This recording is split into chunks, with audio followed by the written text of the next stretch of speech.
ఇది చేస్తాం అది చేస్తాం అది అమ్మిస్తాం ఇది అమ్మిస్తాం. ఇప్పుడు 2 నెలలకు వచ్చింది కల్లాల ఒడ్లు దొంగలు ఎత్తుకపోతుర్రు. మాకు దతుకులు లేడు, ఆయిల్ లేడు, బొయ్యిలు లేడు. రేవంత్ రెడ్డి బాగా చేస్తున్నాడు కదా రైతులు. రేవంత్ రెడ్డి చేస్తే ఎలుగబెట్టినట్టే ఉంది. అప్పుడు మంచిగా ఉండేనా మరి ఏమన్నా? మొట్టమొదటి వచ్చినప్పుడు మంచిగా ఉంది. అందులో కళ్ళ మీద ఉంటోళ్ళు కూడా మంచోళ్ళు కావాలి. ముఖ్యమైనది అది. మరి ఏమంటారు లెక్క మీ ఎప్పుడు కొంటారట మీ ఒడ్లు? ఇక ఇంకా 6 నెలలు కావాలి. ఎన్ని రోజులు అవుతుంది నువ్వు కోసి? నేను కోసి 2 నెలలకు వచ్చింది. ఇంతవరకు ఎవరు లేరు. మళ్ళా పొలం దున్నుతూనే ఉన్నాము ఎలుగట. మరి ఏం చేయాలి? మరి మా బతికే గదే, ఎక్కడ పోయినా గదే బతుకు. ఎన్ని ఎకరాల పంట వేస్తావు నువ్వు? నేను 35 ఎకరాలు వేస్తా. ఎన్ని వెళ్తాయి? ఇక 2000 చిల్లర వెళ్తాయి నా బస్తాలు. పోయినా ఏమన్నా ఇప్పటి వరకు? నేను తుర్పాలే పోయాలి. ఈ దొంగలు ఎత్తుకపోతుర్రు. తుర్పాల వస్తే ఇంకా అల్క ఎత్తుకపోతారని అట్లా వ్యక్తి.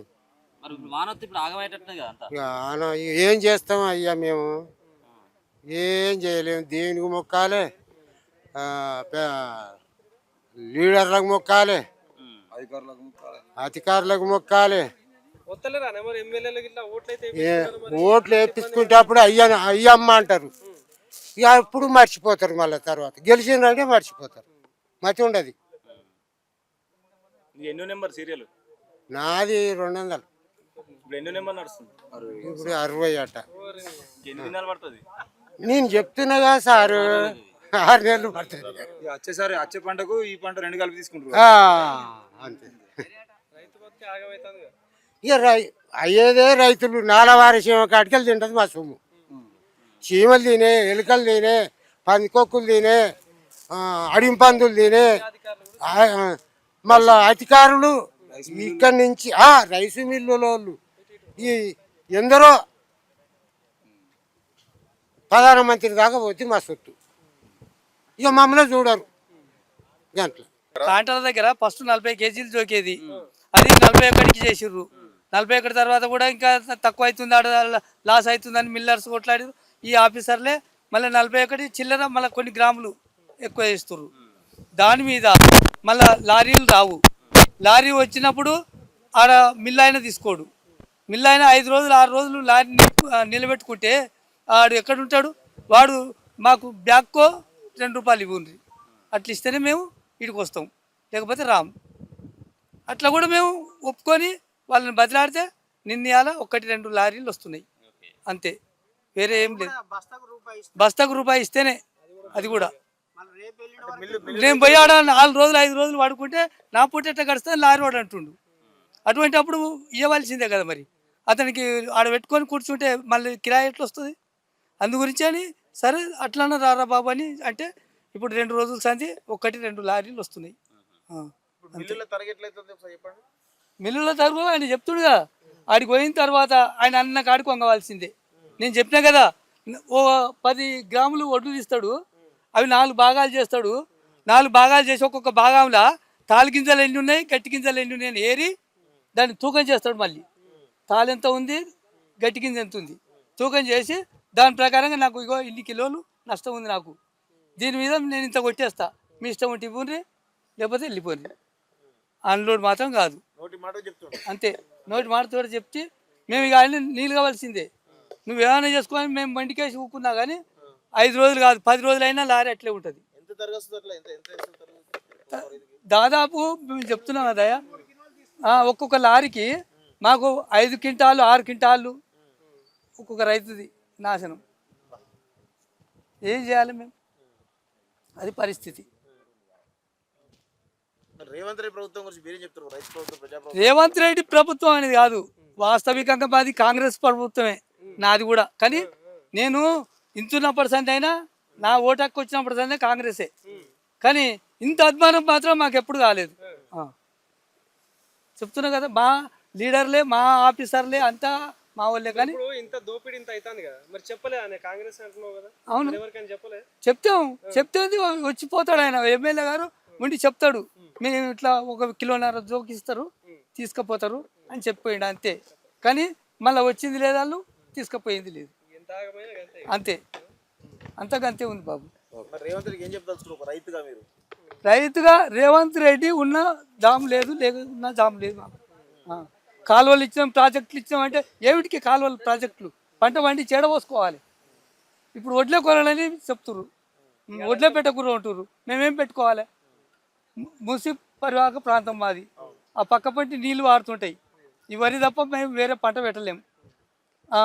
దానికి ఆ చెట్లు పెట్టుర్రు, ఈ చెట్లు పెట్టుర్రు, ఈ తోటలు పెట్టుర్రు, ఆ తోటలు పెట్టుకుంటే అక్కడికి వచ్చి చూసి నువ్వు ఏ తోటలు పెట్టేది ఏది బతుంది అని చూసుకొని మాట్లాడాలి. అది ధాన్యం పెట్టకూడదు అంటే ధాన్యం మరి ఇంకేం చేసి బతకాలి మేము? ఇక్కడ ఎంత పండించినా ఇక్కడ వచ్చి ఇబ్బంది పడాల్సింది. మళ్ళీ ఇబ్బంది పడవలసింది. మండల్ వలిగొండ, యాదగిరి, భువనగిరి జిల్లా. యాక్చువల్గా ఏంటంటే రైతు అనేటువంటి చాలా బాధపడుతున్నాడు. పండించిన పంట పండియడానికే చాలా కష్టం అవుతుంది.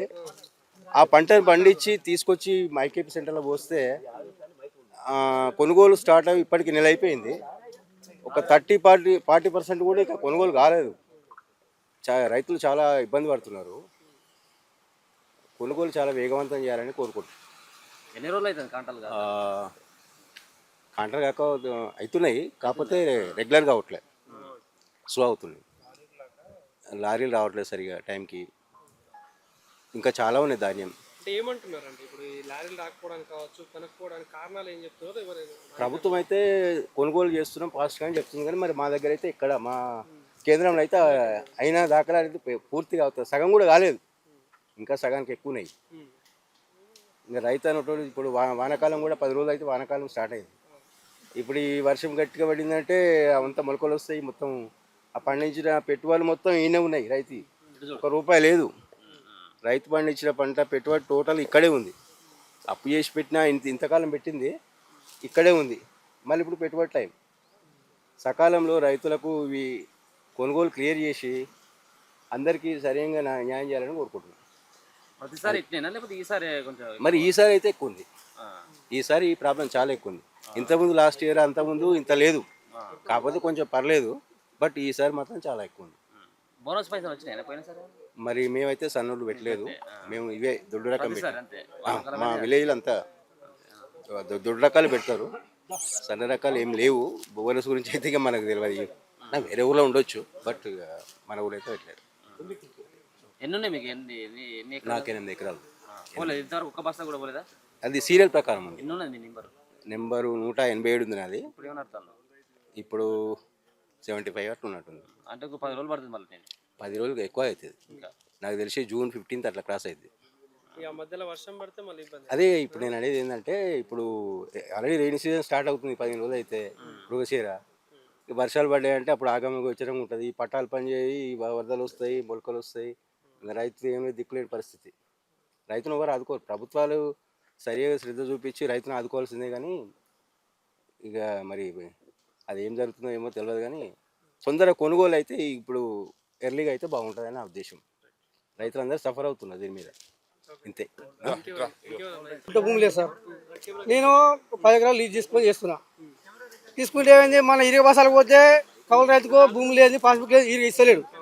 ఇప్పుడు ఈరియా కొనక బయట బ్లాక్లో 400-500 ఇచ్చి ఈరియా వేసి ఒడ్డు పండించినాం. ఎకరానికి 15,000 నుంచి 20,000 కౌలు కట్టాలి. ఇది పండేది ఎకరానికి 70 బస్తాలు అవుతున్నాయి. 70 బస్తాలు వస్తే మనం మా 400 బస్తాలు అమ్మినాం. అమ్మితే మిల్లు ఏం చేసిండు, మేము పోకముందు మ్యాచ్ వేసి ఏమైనా పర్సెంటేజ్ 14 వచ్చింది అన్నాడు. మళ్ళీ నేను పోయి మళ్ళీ వేయించే 10% వచ్చింది. మరి ఏం సార్ 10% వచ్చింది, మరి 14 వచ్చి మీరు రాకముందు చెక్ చేసారు కదా, మరి 14-10 వచ్చింది కదా, మళ్ళీ కటింగ్ పెడతామంటే లేదు, కటింగ్ పెట్టేది 421 బస్తకు 4 క్వింటాలు 40 కిలోలు కట్ చేసుకుంటారు సార్. మరి నాకు మిల్లు ఏముంది? మాకు local MLA Anil Kumar Reddy sir ఏమన్నాడు, కటింగ్ లేకుండా పోతా అన్నారు. మరి తెల్లవారు మళ్ళీ 6 రోజులు మళ్ళీ కటింగ్ పెట్టిండు. ఏంది పరిస్థితి ఇది? కౌలు ఎట్లా కట్టాలా, మేము కిరాయి పట్టాలు ఎట్లా చేయాలా, ఇవన్నీ ఎట్లా మాకు? ఎన్ని ఎకరాలు కౌలు చేసారు? నేను 10 ఎకరాలు చేసినాను. 10 ఎకరాలు మొత్తం ఎంత వచ్చింది పంట? ఇప్పుడు కొంత 400 బస్సులు మేము సార్, ఇంకో 400 బస్సులు అవుతున్నచ్చు, 400-500 అవుతున్నచ్చు. ఎన్ని రోజులు అవుతుంది మీరు ఇక్కడ ఎండ్? మేము పోసి 45 రోజులు అవుతుంది. 45 రోజులు. ఇదే పరిస్థితి. ఎంత అప్పు చేసారు ఇప్పటి వరకు? నాకు ఇప్పుడు 3 లక్షలు చేసినాం. 3 లక్షలు. అప్పు ఎట్లా కట్టాలా, మిర్చి ఎట్లా కట్టాలా, ఈ రోడ్లు కటింగ్ అవుతున్నాయి.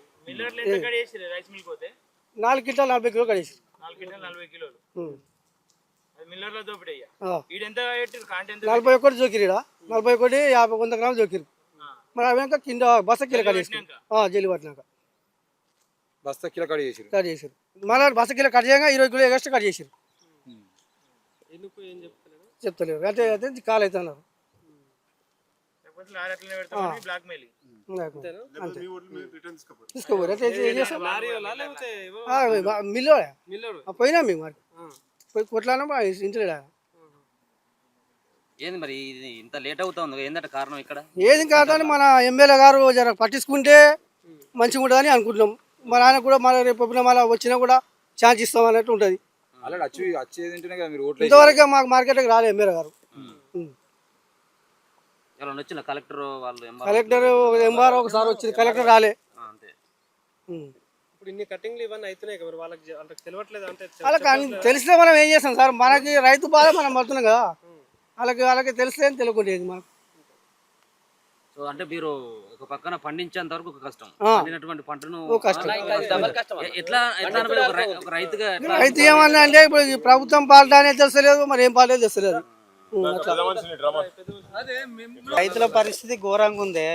లీడర్లు ఓట్ల కాడికి వచ్చినప్పుడు అన్ని చెప్తారు, నెత్తులకు ఎత్తుకొని కూర్చోబెట్టుకుంటారు, తొడ మీద కూర్చోబెట్టుకుంటారు, ఓటు వేసినాక తంతురు వెనక మళ్ళీ.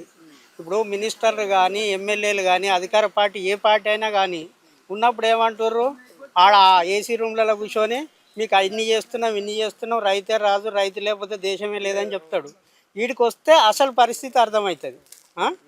మేము 6 నెలలు కష్టపడి చేసి పెట్టుబడులు పెట్టి అన్నీ చేసి రోగాలకు తట్టుకొని అన్నీ చేసుకుంటూ వచ్చినాక లాస్ట్ మూమెంట్లో ఏమవుతుంది, మార్కెట్లో పోసినాక ఇప్పటికీ నెల 15 రోజులు మేము వరి కోత కోసి ఇప్పటి వరకు సగం ఒడ్లు కూడా పోలేము మా దాన. కానీ మరి నిన్న ముఖ్యమంత్రి ఏమంటాడు 80% కొనేసినాం ఇంకో 10-20% ఉందంటాడు. ఇప్పుడు మా మార్కెట్ చూడరాదు, మా దగ్గర 100 లారీలకు పైన అవుతాయి మినిమం. ఇప్పటికీ 30 లారీలు కూడా పోలే. అంటే మా దగ్గర ఎంతో క్రాప్ ఉన్నట్టు ఇంకా 70% ఉన్నట్టే కదా. మరి ఏది ఇప్పుడు ఈ గాలి దుమారాలకు ఈ వానలకు ఎంతకన్నా ఆపుతాం, ఎన్ని పరదాలు కొనుక్కొచ్చేస్తాం. పంటకు 4-5 పరదాలు పోతాయి, అడుగు పరదాలు పోతాయి, పై పరదాలు పోతాయి. 2 నెలలు ఆగే వరకు ఏముంటాయి, ఆ ఒడ్లు తూకం రావు. ఇప్పుడు చూడాలి 10 మ్యాచర్ రావు మాయి, ఏ రాశి చూసుకో నువ్వు 10 మ్యాచర్ కూడా రాదు. అంటే పేలాల లెక్క అవుతాయి అవి. ఎండి నువ్వు కుప్ప పోసినాక కూడా మొత్తం జిగు లేకుండా పోతుంది. ఆడిపోయినాక మిల్ అయినా ఏమంటుండు, నీ బియ్యం అన్ని నూకలు అవుతున్నాయి, నాకొద్దు కటింగ్ ఆయన నోటికి ఎంత వస్తే అంత. ఇక ఒక్కొక్క గింజ ఏరుతాడు ప్లేట్లో పోసి, తాలు గింతుంది ఇది గింతుంది అని మొత్తం మీద గుండుసున్న పెడుతున్నారు మాకు. అందరి మధ్యలో చుట్టూ తిరిగి అనుభవించేది రైతే. కాబట్టి ఇవన్నీ వాళ్ళు ఏంటంటే లీడర్లు ఒకరికొకరు అనుకుంటారు, నన్ను మర్చిపోద్దని చెప్పుడు. కానీ రైతుకు మేలు చేసేటోళ్ళు ఎవరూ లేరు. ఇప్పుడు రైతు బంధు ఇస్తా అంటాడే, అది ఎక్కడో అరచేతుల మోసేలో బెల్లం పెట్టి అరచేత నాక పెడుతుండు గిత్త. ఎందుకు నువ్వు కరెక్ట్ గిట్టుబాటు రేటు ఇయ్యి రైతుకు. నువ్వు ఫర్టిలైజర్కి ఏం పెరుగుతుంది, లేబర్కి ఏం పెరుగుతుంది, పెస్టిసైడ్స్కి ఏం పెరుగుతుంది, కవులు ఏం పెరుగుతున్నాయి, దాని ప్రకారం రైతుకు గిట్టుబాటు రేటు ప్రకటించు. నువ్వు రూపాయి సాయం చేయకు, ఇబ్బందే ఉండదు. గిట్టుబాటు ఇప్పుడు కంపెనీ వాళ్ళకి గిట్టుబాటు రేట్ ఇచ్చినట్టు రైతుకు కూడా గిట్టుబాటు రేట్ ఇస్తే మనం ఎందుకు ధర్నాలు చేస్తాం, ఎందుకు అంటాం? మాకు కూడా ఇప్పుడు కంపెనీ వాళ్ళు దాచిపెట్టుకుంటే సామాన్ ఖరాబు కాకుండా ఎట్లుందో మాకు కూడా అట్లా చెయ్యి. రైతే కదా దేశానికి ఎన్నుముక. మరి ఎందుకు చేస్తలేరు? ఇవన్నీ చెప్పుడు కట్టుకథల వరకే ఉంది, కానీ నిజానికి వచ్చే వరకు ఇంట్లో 10 పైసలంతా కూడా లేదే రైతుకు మేలు. ఈ ప్రజాపాలన ఏ పార్టీ వచ్చినా గట్టినే ఉంది. ఇగో ఈ పార్టీ వచ్చింది ఇది డెవలప్ అయ్యింది, ఈ పార్టీ వచ్చింది డెవలప్ అయ్యింది. కొంచెం రాజశేఖర రెడ్డి పీరియడ్లో రైతులకు మేలు అయింది వాస్తవానికి. కొంచెం అప్పుడు సంతోషంగా ఉన్నాం. ఇక ఇప్పుడు మొన్నటి గవర్నమెంట్ అట్నే ఉంది, ఈ గవర్నమెంట్ అట్నే ఉంది. ఇంత కష్టపడి పండిస్తారు కదా, ఆ పంట అంటే వ్యవసాయం చేసుడు కష్టం ఉందా, అమ్ముడు కష్టం ఉందా? అమ్ముడే కష్టం ఎక్కువ ఉంది. వ్యవసాయానికంటే ఇప్పుడు పైసలు ఉంటే అట్లా పోయి షాపులో మనకు అన్ని దొరుకుతున్నాయి, తీసుకొస్తున్నాం. శాత కాకపోతే మనిషిని ఎంగేజ్ చేసుకొని పని చేస్తున్నాం. వీడికి వచ్చే వరకు మనం ఏం చేయలేకపోతున్నాం కదా. వాళ్ళు వచ్చి కొనుగోలు చేసి లారీ ఆడిపోయినాక ఆయన దించుకొని బిల్లు రాసిచ్చేదాకా భయమే. ఆడ ఎంత కటింగ్ పెడతాడో అర్థం కాదు మాకు. నమస్తే సార్ అని దండం పెట్టాలి, కాలు పట్టుకోవాలి. రైతులు కూడా కాలు పట్టుకున్న వాళ్ళు ఎంత చాలా చూసిన వరకు. తర్వాత ఏమనిపిస్తా ఉంది వ్యవసాయం మీద ఎట్లా వ్యవసాయం అంటేనే ఘోరంగా ఉంది. దీనికంటే చెప్రాష్ పని చేసుకున్నది నయం ఉంది. నన్ను దొరికితే వాచ్మెన్ చేసుకుంది నయం ఉంది. ఎట్లా మాట్లాడతావు మరి రైతు ఉండి అట్లా అవునే, అంత ఘోరంగా ఉంది. పరిస్థితులు అట్లున్నాయి. ఇప్పుడు ఆఖరికి ఆ చెప్రాష్ పని చేసుకుంటే నెలకు 20,000 వస్తాయనే నమ్మకం అని ఉంటుంది. రైతుకి అది కూడా లేదు, ఆ నమ్మకం కూడా లేదు నిజం చెప్పాలంటే. ఇప్పుడు ఇంత కష్టపడి పండిస్తారు కనీసం ఏమంటారా మునాఫా ఏమంటారు దాని గిట్టుబాటు అయినా వస్తుందా? రాదు. పెట్టుబడికి మ్యాక్సిమం కౌలుకున్నోనికైతే మిగిలాయి. సొంతం భూమి అయినా ఒక పంట వస్తే ఓ పంట ఆశ చూపిస్తుంది, ఓ పంట పోతుంది. రెండు పంట మనకు కరెక్ట్గా పంటకు గిన్ని లక్షలు వస్తాయి లేకపోతే గిన్ని వేలు మిగులుతాయి అనేది లేదు. ఇప్పుడు భార్య భర్తలం మేము కష్టం చేయంగా మాతో పాటు ఇంకొక నలుగురికి మేము పని చెప్తాం, డబ్బులు ఇస్తాం. ఈ అన్ని లెక్కలు తీస్తే మాకు రోజు 100 రూపాయలు కూడా గిట్టుబాటు కాదే. ఇప్పుడు పోసి కళ్ళల్లో పోసి నెల రోజులు అవుతుంది దగ్గర ఏంటిది మరి ఇక్కడ ఎవరు ఉంటా ఉన్నారు? ఈ ఒడ్ల పరిస్థితి ఏంటిది? మళ్ళీ రావాలా రాత్రి పగలంతా ఇక్కడికి రావాల్సి తిరుగుతూనే ఉంటాం కదా. ఇప్పుడు గాలి దుమారం వస్తుంది, వస్తూనే ఉంటాం. పొద్దు 3 సార్లు తిరగవలసిందే, బరుగులు వేయవలసిందే. వేరే పని పెట్టుకుని లేదు. ఇంకేం పని చేస్తాం ఇప్పుడు? ఏం పని చేయడానికే లేదు. నిన్ననైతే విపరీతమైన గాలి. మండల్ యాదాద్రి డిస్టిక్ ఇక్కడి నెల 15 రోజుల నుండి వచ్చి కళ్ళల్లో వడ్లు పోసారు. ఇప్పటి వరకు ఒక 30%, 25% వెళ్ళినాయి వడ్లు. ఇంకా 70% పైనే ఉన్నాయి. అది లారీలు రావట్లేదు. అక్కడికి వెళ్ళిన తర్వాత మిల్లర్లు స్టాల్ పర్సెంట్ చూసేసి దాన్ని బట్టి కటింగ్ చేస్తున్నారు. దానివల్ల లారీలు గిన రావట్లేదు. ఇక్కడ రోడ్డు దగ్గరే ఉంది. వాళ్ళు ఏం చేస్తారంటే ఇక లారీలలో వేరే ఎక్కడ ఎక్కువ డబ్బులు ఇస్తా అంటే అక్కడ వెళ్ళి వెళ్తున్నారు. ఇక్కడికి రమ్మంటే రావట్లేదు. లారీలో ఇది మెయిన్ ఇంపార్టెంట్. లారీలు రావస్తే ధాన్యం తొందరగా వెళ్ళిపోతుంది. లారీలు ఒకటి రావాలి, గవర్నమెంట్ కింద పట్టించుకోవాలి.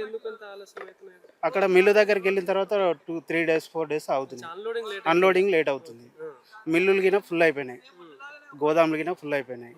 ధాన్యం ఎక్కడ పోసుకోవాలని చెప్పేసి మిల్లర్లు అంటున్నారు. అంటే తాల్ పర్సెంట్ ఈసారి ఎక్కువ వచ్చింది. అంటే దోమకాటు వచ్చేసి దానివల్ల తాల్ పర్సెంట్ ఎక్కువ అవుతుంది. తాల్గింజ అనేది వడ్లలో వస్తుంది. దానివల్ల వాళ్ళు మిల్లర్లు ఈయన కటింగ్ అంటుంది. అది పరిస్థితి. అంటే సెంటర్ సరైనటువంటి టైంకి ఓపెన్ అయిందా లేకపోతే లేట్? టైంకి ఓపెన్ అయింది. ఇప్పటికీ ఒక నెల అయిపోయింది. నెలకి 80%, 70% అయిపోవాలి. ఇప్పటికి మనకు వచ్చేసి 20-25% అయిపోయింది. 80% అయిపోయేది 25% అయిపోయింది. ఇంకా ఈ లెక్కను చూస్తే నెల 2 నెలలు అవుతుంది. అది పరిస్థితి. గవర్నమెంట్ జర ఆలోచన చేసి తొందరగా కొనుగోలు చేయాల్సిందిగా కోరుతుంది. ఏది ఎన్ని రోజులు